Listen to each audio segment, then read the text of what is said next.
10 കോടിയിലേക്കുള്ള സാമ്പത്തിക യാത്രയുടെ 9ാം ദിവസത്തിലേക്ക് ഏവർക്കും സ്വാഗതം. നമുക്ക് നമ്മുടെ 9ാം ദിവസത്തെ ഇൻവെസ്റ്റ്മെൻറ്റിലേക്ക് കടക്കാം. ഇന്നലെ വരെ നമ്മൾ 8 ദിവസത്തെ ഇൻവെസ്റ്റ് ചെയ്തിട്ടുണ്ടായിരുന്നു. അതിൽ 5 ദിവസം ഇൻവെസ്റ്റ് ചെയ്ത തുകയ്ക്കുള്ള മൾട്ടി ക്യാപ് ഫണ്ടിൻ്റെ യൂണിറ്റ്സ് നമുക്ക് അലോട്ടായിട്ടുണ്ട്.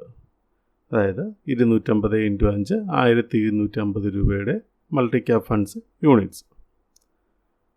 6ാമത്തെയും 7ാമത്തെയും ഇൻവെസ്റ്റ്മെൻറ്റ്സ് ഡെപ്റ്റ് ഫണ്ടിലായിരുന്നു നമ്മൾ ചെയ്തത്. അതിൻ്റെയും യൂണിറ്റ്സ് നമുക്ക് അലോട്ടായിട്ടുണ്ട്. 250 × 2 500 രൂപ. ഇന്നലെ നമ്മൾ മാർക്കറ്റ് പ്രവൃത്തി ദിവസമായതിനാൽ മൾട്ടി ക്യാപ് ഫണ്ടിലായിരുന്നു ഇൻവെസ്റ്റ് ചെയ്തിരുന്നത്. അതുമാത്രമാണ് നമുക്കിന്ന് ഇൻ പ്രോഗ്രസ്സിൽ കാണിക്കുന്നത്.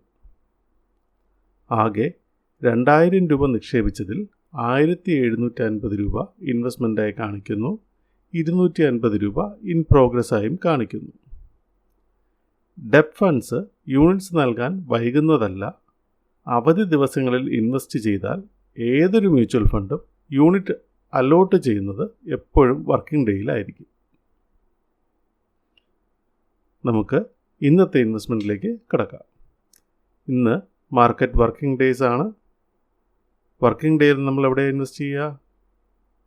നിപ്പോൺ മൾട്ടി ക്യാപ് ഫണ്ടിൽ അല്ലേ? അപ്പോൾ തുടർന്നും നമുക്ക് അതിൽ തന്നെയാണ് ഇൻവെസ്റ്റ് ചെയ്യേണ്ടത്. അപ്പോൾ അതിനായി ആദ്യം നമുക്ക് നിപ്പോൺ മൾട്ടി ക്യാപ് ഫണ്ടിലേക്ക് പോകാം.